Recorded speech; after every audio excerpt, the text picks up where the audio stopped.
جو ہم میں فنا ہو جاتے ہیں، لَنَهْدِيَنَّهُمْ سُبُلَنَا، ہم سارے رستے ان پر کھول دیتے ہیں۔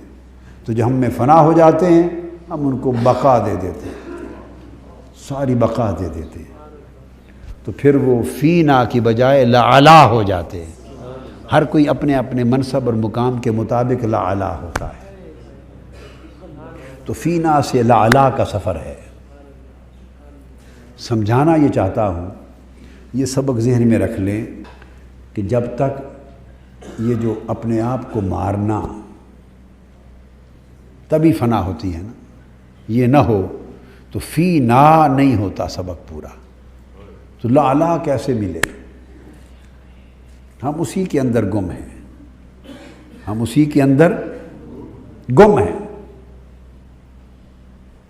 ضرورت اس امر کی ہے کہ ہم فینا کی راہ پر فنا پائیں، فینا کی راہ پر فنا پائیں،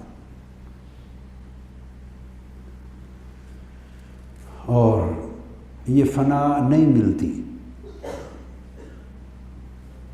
جب تک ہم اپنی ہر شے فنا نہ کرتے، پھر ہر شے میں بقا ہو جاتی۔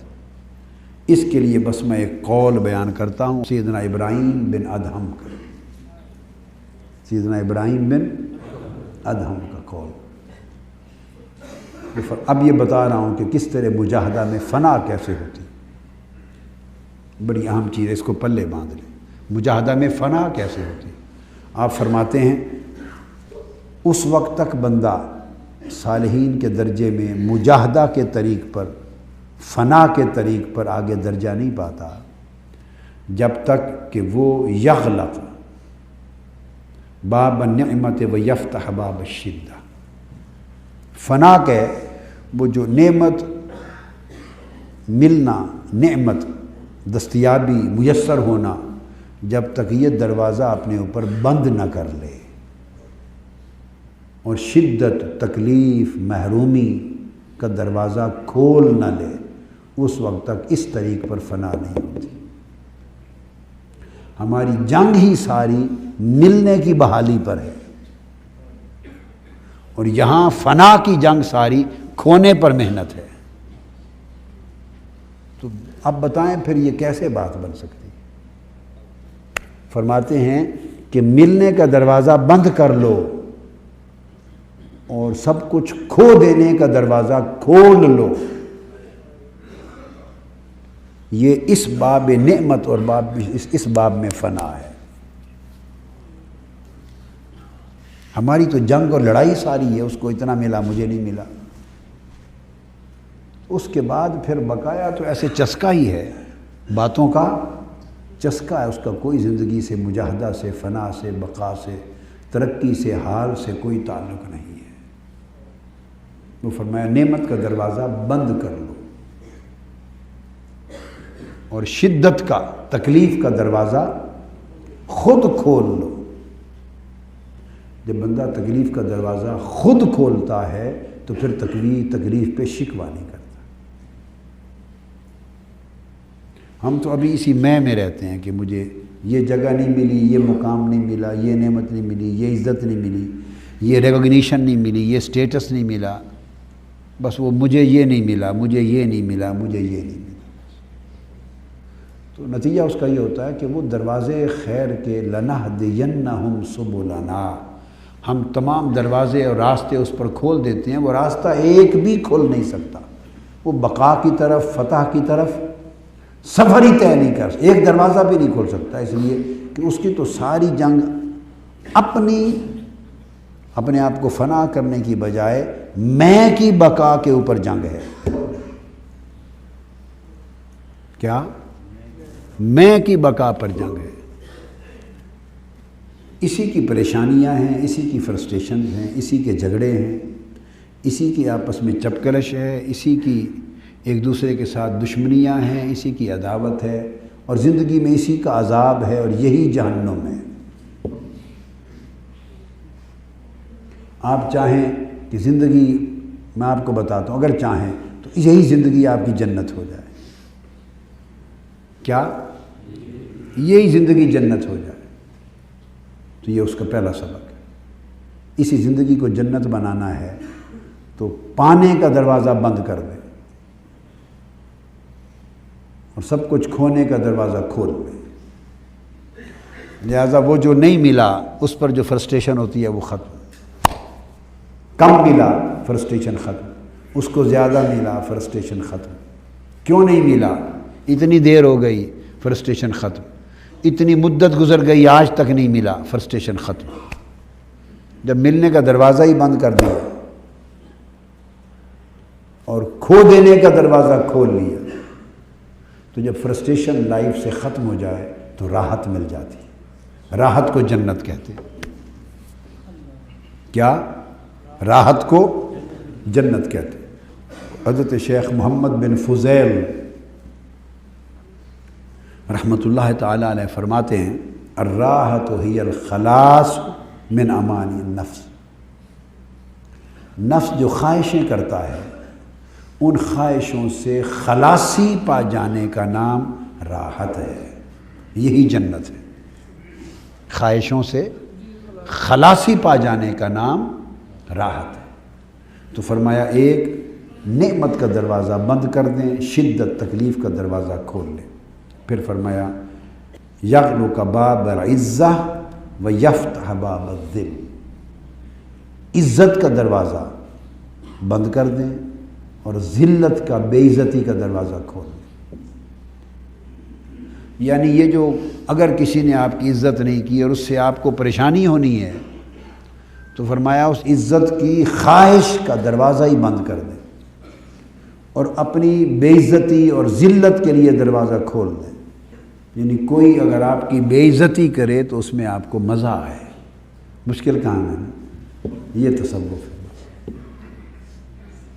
کوئی بے عزتی کرے تو غصہ نہ آئے، مزہ آئے۔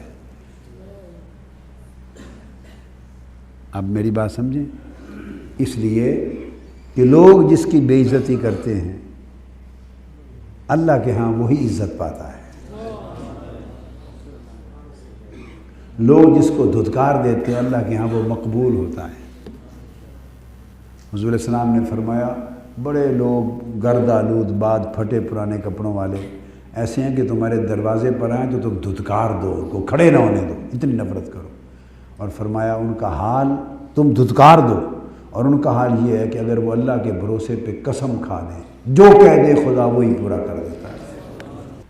تو باب العز، عزت کا دروازہ بند کر دیں اور یفتح باب الذل، ذلت کا دروازہ کھول لیں۔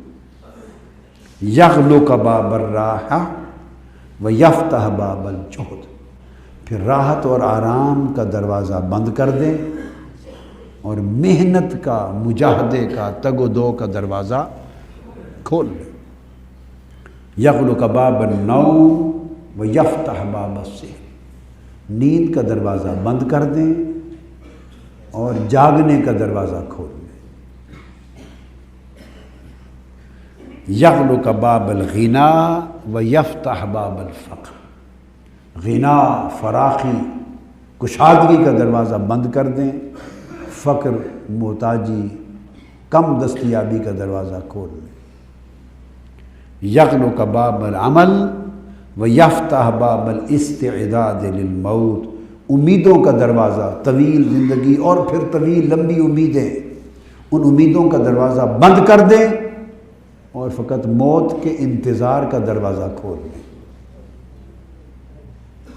فرمایا جب تک یہ 6 گھاٹیاں بندہ عبور نہ کرے، حضرت سلطان ابراہیم بن ادھم نے فرمایا اور سیدنا غوث العظم رضی اللہ تعالیٰ عنہ نے بیان فرمایا، یہ 6 گھاٹیاں جب تک بندہ عبور نہ کرے وہ صالحین کے درجے میں داخل نہیں ہوتا، اور جب تک ان پہلی چیزوں کو اپنی زندگی میں فنا نہ کرے اللہ پاک اس پر بقا کا دروازہ نہیں کھولتا۔